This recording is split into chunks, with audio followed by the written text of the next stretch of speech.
Now, to enhance our knowledge on the same, I would like to invite Professor B.B. Chakraborty to share his thoughts with us. We have been all talking about India and how good we are, bad we are. I can share with you one figure. 2013, FDI we got $28 billion. And the amount of money which went out from the country, $83 billion, illegal money. So we got back $28 billion and we sent out $83 billion. What was the method adopted? Under and over invoicing. So we are nice people, very honest people, and that's what we do. And we are not number one in the world, Chinese are number one. During the same year, from their country, $134 billion went out. And so $83 billion went out, illegal money. If government could tax this money, we would have had $25 billion, 1/3, 30%. And which means about 1,50,000 crores. So that much of money could have been spent for the development of the country. So this is what we are. We talk about so many things and finally we do this. Every year, year after year, money is going out this way. And so I do not know what is the solution. I don't have any straight solution to any of the issues. And I don't know whether anybody has any straight solution on these issues. But the problems are very complicated. And just to give you some more figures, 1917, 1 rupee was equal to $13. 47, 1 rupee equal to $1. Today, 68 rupees equal to $1. So we have been continuously depreciating. Our currency has been continuously depreciating. And by the time, another 20 years, you'll probably have 130 or like that. Population 130 crore, 1947 around 35 crore, 33, 34 crore.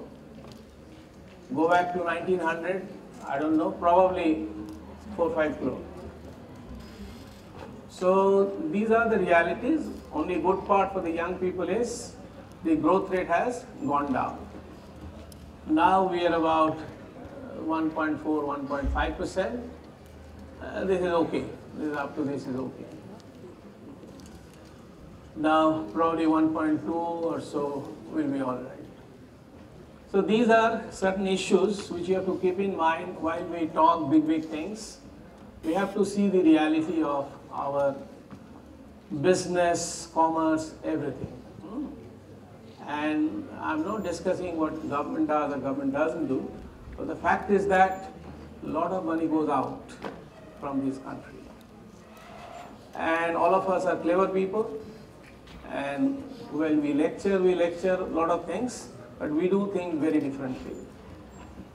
And we are probably the third largest or third most, in the list, number 3, in sending illegal money outside.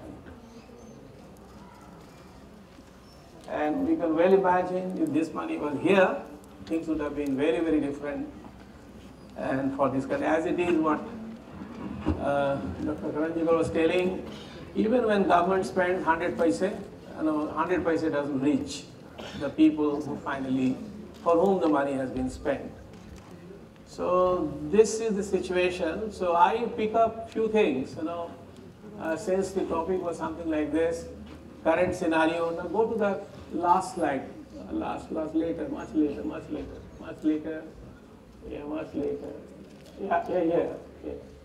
here, previous one, but leave it here. So I pick up few issues which will be of some interest, and this is a fact-based, data-based information which can be checked by any one of you. I first pick up the issue of, say, how competitive we are in the world. How competitive we are in the world, and where do we stand, pluses and minuses, and the government's focus to make in India. Why it doesn't become a reality straight away, so we can see that. Well, we are competitive, no doubt, but the next slides, you can go through these slides later, students, you'll be having these slides. See, earlier people thought that the countries in Asia or Latin America or Eastern Europe, they actually could produce things very cheaply. That is not exactly true. It's not exactly true. And the whole thing is changing now. So I'll take you to one particular slide. The next slide.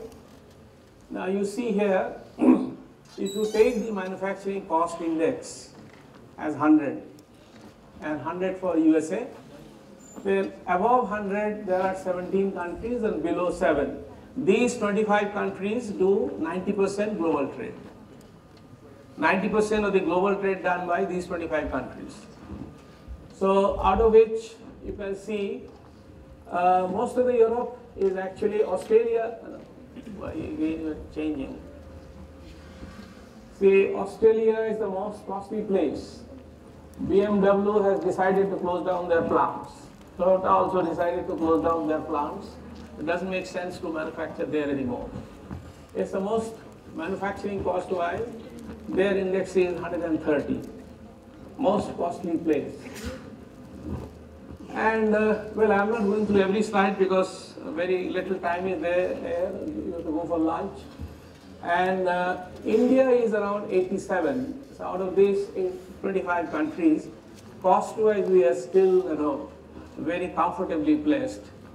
And so that's how we can look at it. But USA is also not very costly place. It's 100 only. Europe is costly. Europe is very costly, and that you can see over there. Most of the European countries are there. Now next slide. And we can these 25 countries who actually provide 90% of the global trade to take care in manufacturing items. Now there we can divide these countries into few classes. So, and the countries which are losing out now, Australia, Belgium, France, Italy, Sweden, Switzerland. France has 12 car plants. In one estimate, all these plants should be closed down. And the president goes to the factory to tell management everything you can do excepting lay off these workers. They are not competitive anymore. Anyway, now, so some of these countries are there. Now, India is okay. India, Indonesia, all these countries are okay. And rising star, Mexico, USA. Mexico is a place now where most of the American manufacturing has been going. That's why Donald Trump has been talking about building the wall and so on, all sorts of things. Next slide. Now, why we are competitive? The reasons are as follows. In Germany, one worker per hour close to $40. Our country, how much per hour? 70, 80 cents. Hey, you can close down this. So wages per hour, India less than $1. China also almost similar, less than $1. Switzerland, Germany, etc., $40. In Germany, 6 weeks of leave is assured. 6 weeks of leave assured. Labor productivity here, of course, much lower. Developed countries have almost 6 times, with the median value about 4 times. Electricity cost is also very low. I've given Russian figure, which is low. We also, compared to the developed world, we are pretty low. And exchange rate, we have advantage, because as I said that we have been continuously depreciating. And I start from 1917, during the First World War. That time 1 rupee was $13, and today we are 68 rupees to $1. So there are factors which are plus for us. Yes, next slide. Yeah, so low direct costs. This is true for China, true for India, true for Vietnam. I've gone to a Godrej factory in Vietnam, the 6.5 feet Almira, which we were getting around, say, at that time, how much? Say 8,000-9,000 rupees. It was $70 in Vietnam. That's about 4,000 rupees. So it's like that. But all these things finally do not lead us anywhere because of certain other factors. The other factors are overall business environment, global ranking 35, and ease of doing business 134, logistics performance ranking 46, a truck driver in India on an average 250 km per hour per day. In America it will be around 450 km per day. Europe maybe 450, America was 700 km per day. So logistics performance 46 ranking. Corruption, we are considered to be one of the most corrupt countries in the world, 94. Nothing moves without paying money. Now, and you have seen, people who matter, they send $83 billion out annually. So that's how people who matter, they behave. Okay, and next. So however, we have many plus points. Plus points, growing young workforce, everybody talks about, the dividend that we can have from there, this is true. Cost of labor has virtually remained flat. In Calcutta, the driver I pay 8,000 rupees per month. He works.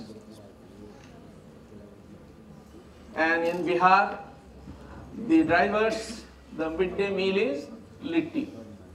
Chokha bhi nahi hai, litti hai. That is chatu and that some. So our people, we shout on that, but when you adjust for productivity gains, it has remained virtually flat. We haven't paid anything great. Currency keeps on depreciating. Many people shout about electricity, natural gas. These have gone up, but much less than it has gone up in other places. So as such, these are plus points which can be encashed. And minus points, go to the next slide. Seaport, we don't have any proper seaport. You have Bombay, all these are there, but shallow depth. Forget about oil tankers. Oil tankers anyway can't come.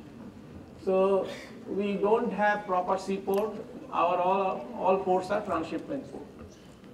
So nearest we go to Colombo or Singapore. And hopefully the one which is government, Adanis are trying in Kerala, or 3 major ones government is trying, hopefully there will be a major seaport. We don't have any seaport. All our transshipment, big ships cannot go anywhere. Not even Bombay, not even Chennai, nowhere. And 6 months to 1 year is still spent. All sorts of hurdles you have to cross before you can set up any factory. So Silicon Valley, he was telling you just start your operations. Just not possible. Just not possible.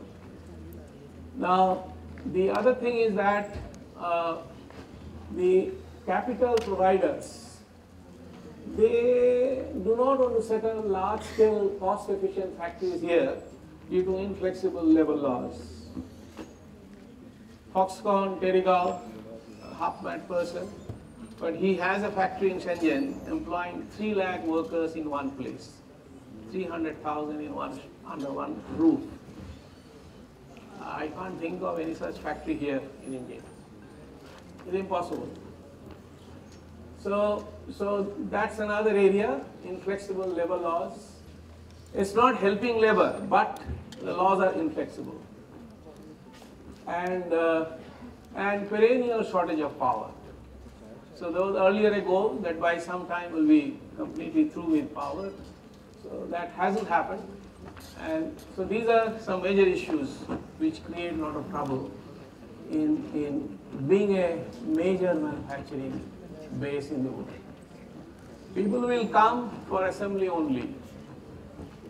Even today, Maruti has 22% items imported.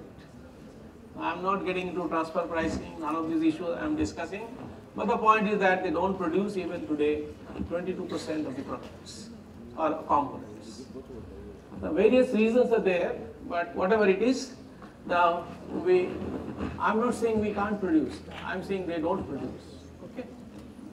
And so the next slide, the slogan "Make in India" is obviously the right slogan, and we need to do something. Beijing airport, the roof is 72 football fields. 72 football fields.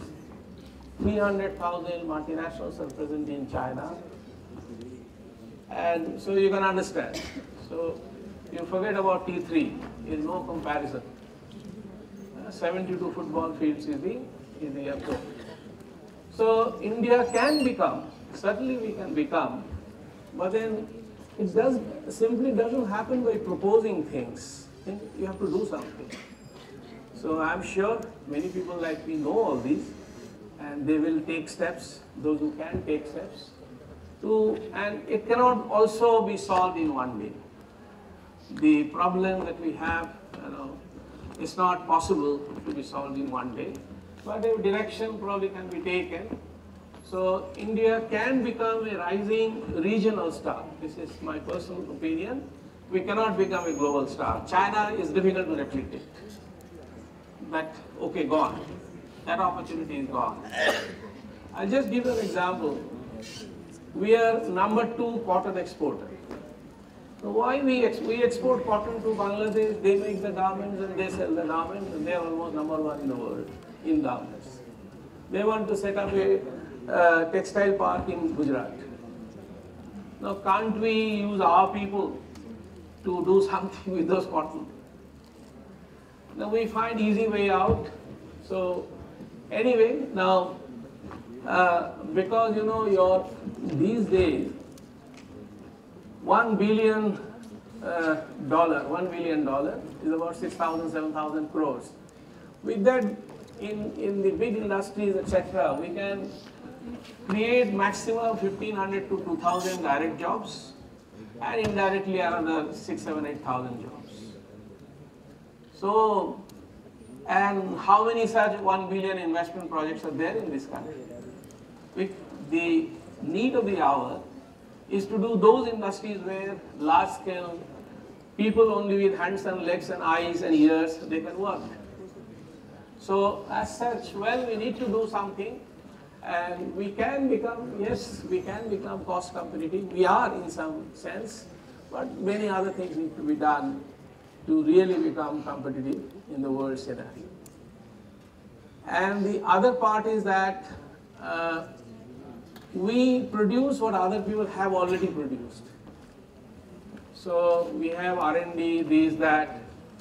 Same time, 1971, two companies started. One name is ONGC, the other name is Statoil. Statoil was also a government company. State Oil Corporation, now called Statoil in Norway. And we ONGC. ONGC has many research establishments, everything is there. But for anything and everything, ONGC also gets foreign technology for all activities. Statoil is the provider of the technology. Population of the country, Statoil, 50 lakhs. So anyway, now this is the other problem, that by simply manufacturing in a cheap manner other things which other people have been doing, we can't become any great leader in the world. Our software people have done primarily through Y2K. That donkey's job of changing the codes, nobody wanted to do, so we did it. And it's a pure wage arbitrage. There's hardly any global product by software companies here. There's no product, practically no product. They had the opportunity, yes, but none of them wants to invest money in brand building, this thing. They don't want to do. Yes, our people we can hire these boys for 30,000-40,000 rupees. Same person there will be costing monthly $4,000, $5,000. So I hire these people here. It is cheaper and deliver there. So we have been doing that. So technology, we are not leader anywhere. Neither we are not China. China has started now. Last few years, quite a few Chinese people have become Nobel laureates. Japanese people have become Nobel laureates. So not a single Indian from India has become Nobel laureate after Dr. C.V. Raman. All the Nobel laureates Indian are from outside. So anyway, these are issues. So hopefully, over time, we'll also wake up. China has opened up. They're spending a hell of a lot of money in science and technology and innovation. And without that, without technological leadership, you really can't become leader of the world. So whatever you try, at some point, because the margin is definitely going to be squeezed when you simply want to reproduce something which others have been producing. So this is some small presentation on competitiveness. We are okay, plus many things are there, but not more needs to be done.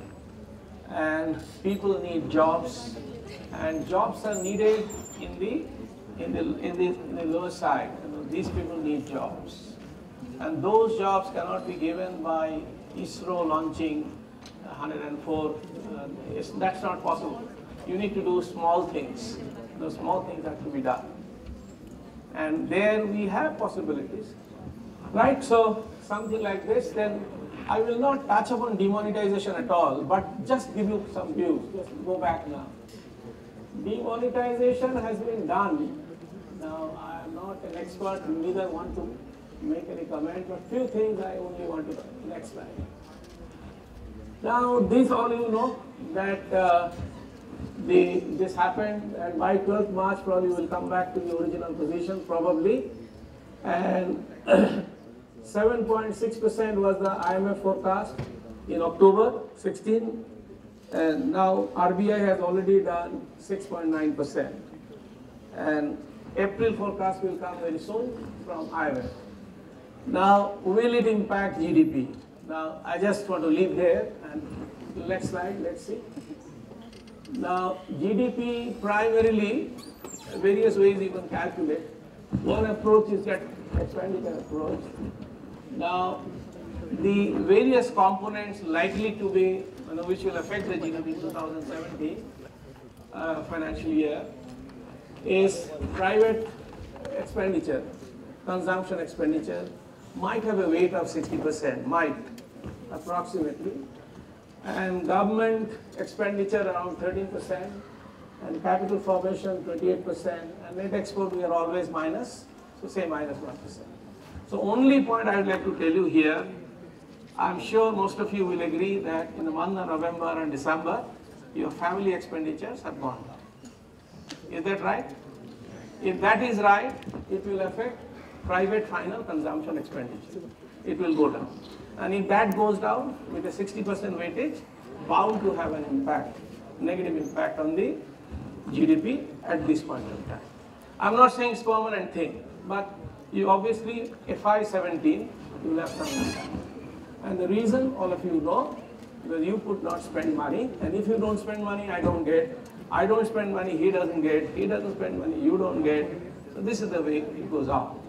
So this is another thought I just thought I'll share with you, that many people ask us, will it impact the, I'm not going to any figure or nothing, no percentage, because CSO is already working on that. Next year, January, CSO figure will be available.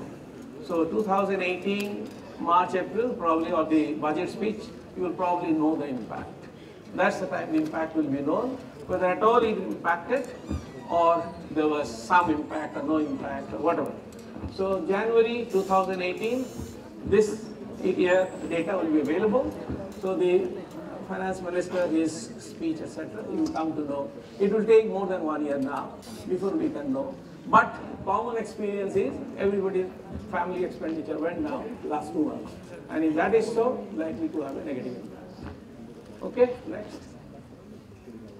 अभी शुरू में जाइए. Then I pick up something which is of relevant, and I'll try to close 2 o'clock around 10 minutes, so that you can have lunch in time. शुरू में चले जाइए. Go right into beginning. Now, yeah. GST, just here, this also, next slide. There's also many people talk about what will be the economic impact of GST. Now, GST, first of all, this is to be told that whatever we are trying to do is nothing new in the world. 160 countries in the world are having GST, and there are 40 odd models of GST. So we are also doing. So it's not there anything great or new we are trying to do. And the nearest country which comes to my mind, as far as the implementation is concerned, is Canada. They have similar structures. Okay. And I will just spend little time on those issues only. Otherwise, GST by now you must be knowing. Now, essentially, now just keep in mind, America doesn't have any GST. They have sales tax only. And they have state-wise, many states do not have any tax. So America model is very different model. It is only the sales tax model, which we had in the beginning. We tried various versions, but then the current version, this is necessary. Now, there are government reports where you can find, some reports say the government collects taxes as much as it cannot collect also. So, almost same percentage, same amount of taxes are completely evaded. Tax frauds.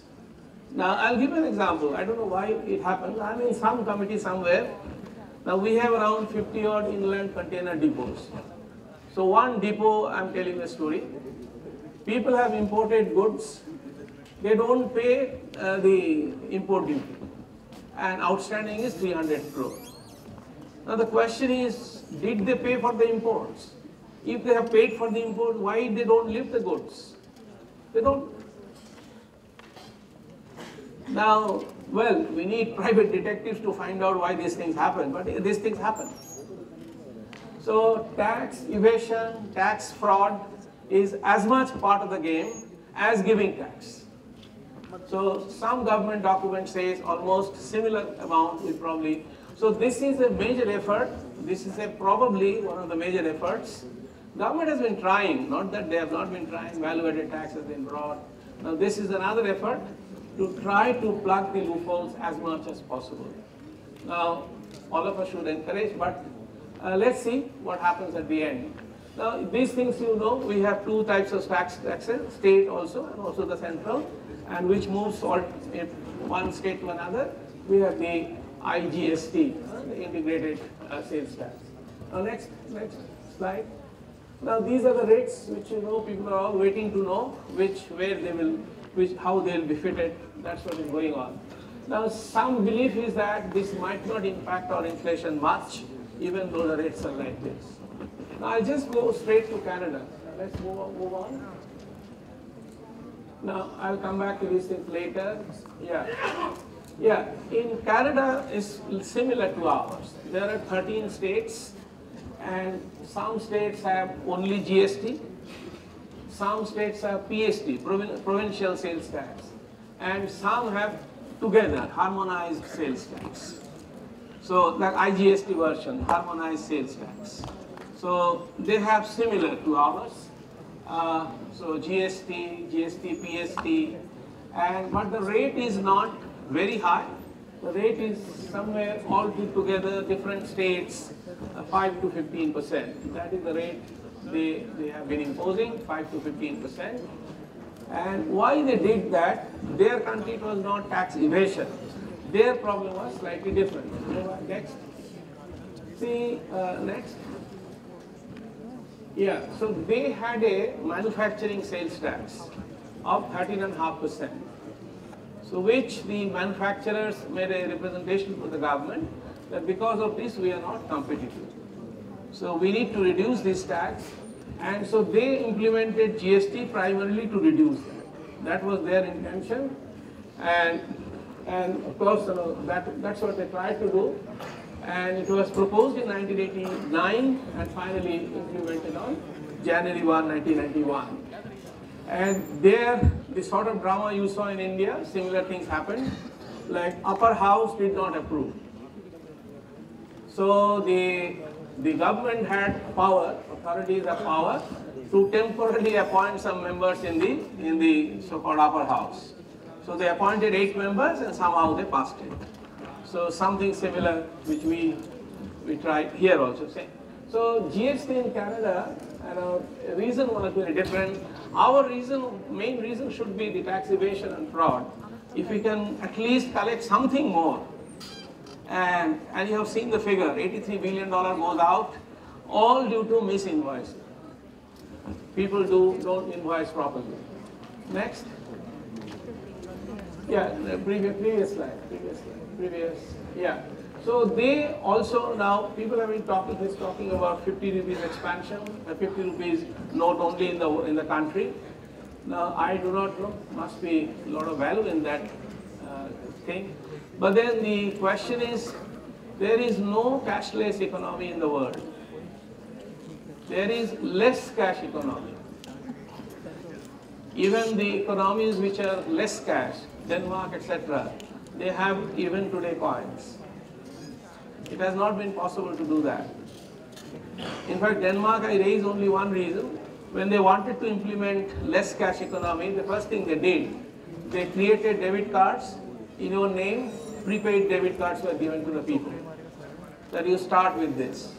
So anyway, now whatever it is, there are items will be zero tax, exempt, many items will be exempt. Like in that country, Canada, basic grocery items are not under tax rate at all. Then prescription drugs, then transportation, then the medical devices and so on. So many are zero rated. Many things are tax exempt. Probably will also have something similar in this country. Now next, go to Malaysia. Okay. Now Malaysia is the latest example of GST implementation. Malaysia is the latest example of GST implementation, but here things were slightly different. Different in this, GST was scheduled to be implemented in the third quarter of 2011. Finally got implemented after 4 years, 1st April 2015. So the government was, now here the motivation was very different. Like today, Venezuela, you all know, literally has become the country of beggars. And the ladies are going out to Colombia border to sell the hair for $20. This is the country it has become. Because it was only dependent on oil. Now Malaysia, most of the revenue was coming from Petronas. So the government said it's not possible to carry on like this forever. We have to start something else. So their motivation was that, and they wanted to implement some sort of GST, 6% tax level, 6%, one figure 6%. That's what they did. And anyway, now when it was being passed, 2009, then as usual, the opposition just said it's anti-poor, similar, almost similar arguments everywhere in the world. So they say that it should not be implemented. Anyway, they finally implemented after 4 years. It took 4 years for implementation. So the latest example of GST implementation in the world. Next slide. Now around the globe, more than 160 countries, I told you, they have GST. And Europe has GST for the last 50 years. America doesn't have, they have the sales tax only. And that also not federally administered, it's left to the states. Some states don't have any tax. And and the other thing is that there are 40 odd models of GST. So what we are doing is not something, new innovation we are trying to implement. Now, there are various models. Countries such as Singapore, New Zealand, you can get on the Wikipedia all these details. So if you are missing out, you can go there. And they virtually tax everything at a single rate. We also had a talk of single rate, but I don't think it's feasible in this country. Indonesia has 5 rates and also a 0 rate. and over 30 categories of exemptions. Just giving you some snapshot. In Australia, GST is a federal tax only. Central government collects and then they pass the monies to Victoria, this, separately. Canada, I told you, is like ours. Dual system. State also collects, the center also collects, and well, there is an integrated system also. Brazil also has dual GST model, and that also is divided between center and the states. So basically, the world over, the rates are around 16–20%. And we have also done almost similar, excepting around some items. Probably will be also in that particular region. Next slide. Or go to the previous slides. Previous. Now, what are the impacts we hope to see in India? Next slide. Yeah, next slide. These things are certain to happen. Wider tax base. Certain to happen. And all of you know this. Elimination of multiplicity of taxes, cascading effects, etc. Rationalization of tax structure, harmonization of central state tax administration. One does not know as yet whether really these things will happen. But then these are the objectives, and automation on compliance. Now, but there is a big problem. Next slide. Next slide. Next slide. Next slide. Anyway, we actually will not have one GST. We will have 38 GST in this country. Because each state will have one, 29 states GST, 7 centrally administered, they can have their own GST. Then there is a federal GST, then there is one integrated GST.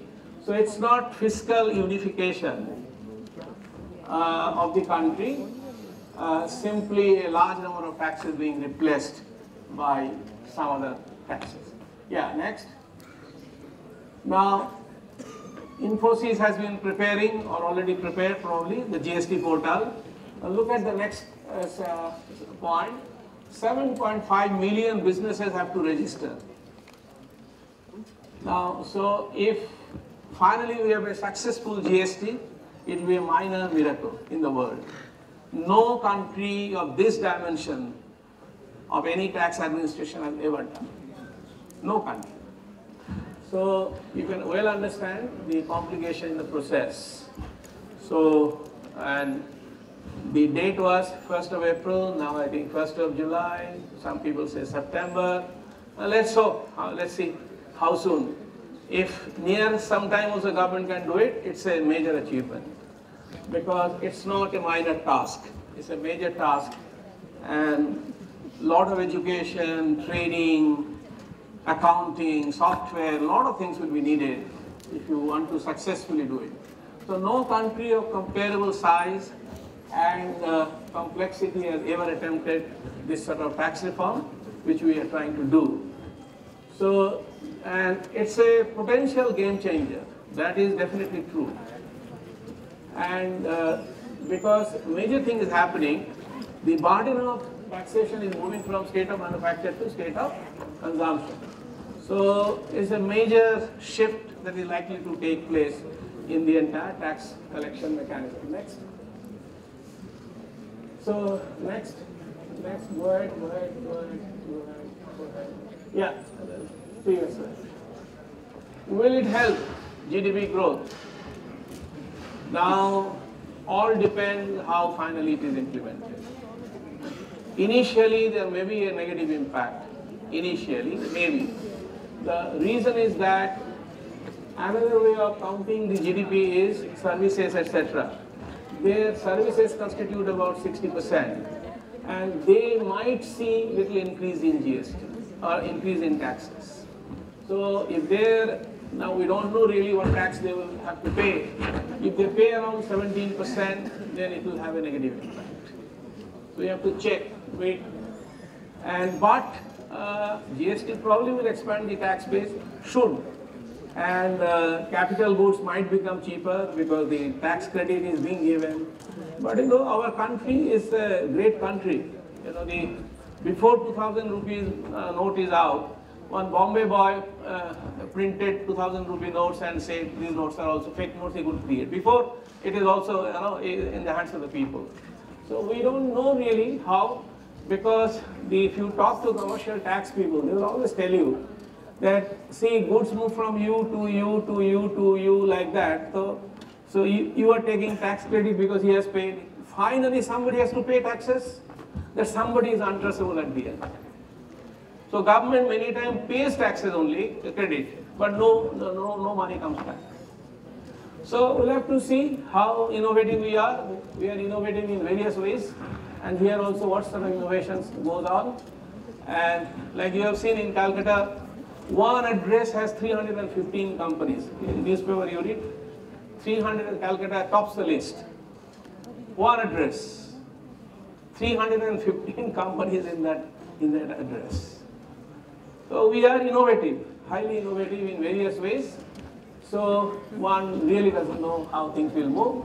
Hopefully government has all the intention, everybody has all the good intention, and let's see how it happens. So our expectation, I'm not saying we are not astrologers, expectation though in the short term it might be, but if we can sustain, can carry on, then in the medium and long term it should have a positive impact on the increase of the GDP.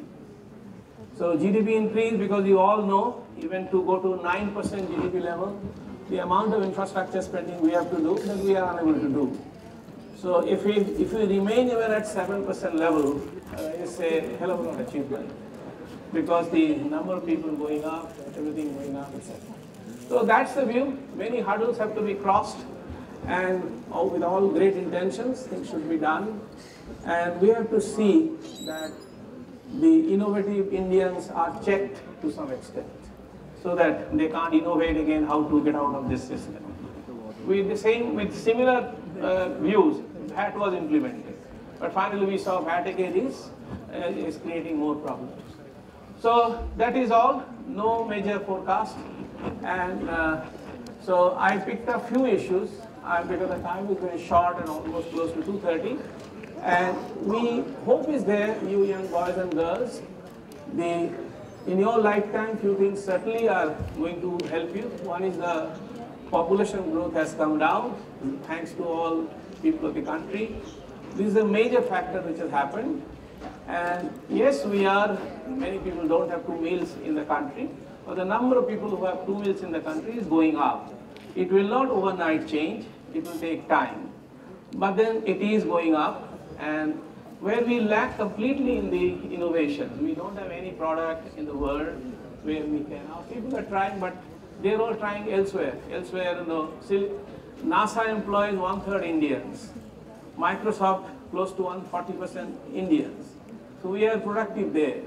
But Infosys doesn't have people who do any product with which they can conquer the world. They still do wage arbitrage.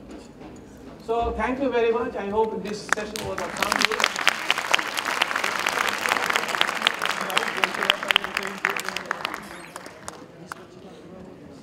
Thank you, sir, for giving us a glimpse of India's position vis-a-vis the world in terms of competitiveness and giving a snapshot of GST around the globe. I would like to request Professor N.K. Kakkad, sir, to please come on stage and present a memento to Mr. Deepak Karanjikar.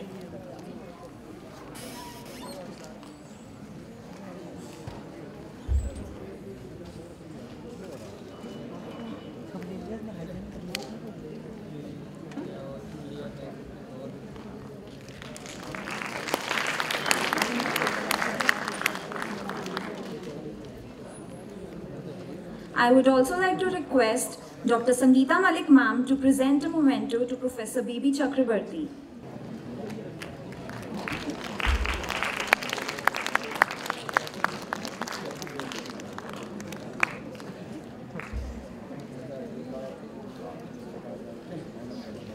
I would like to extend my sincere thanks to all the panelists for their wonderful insights.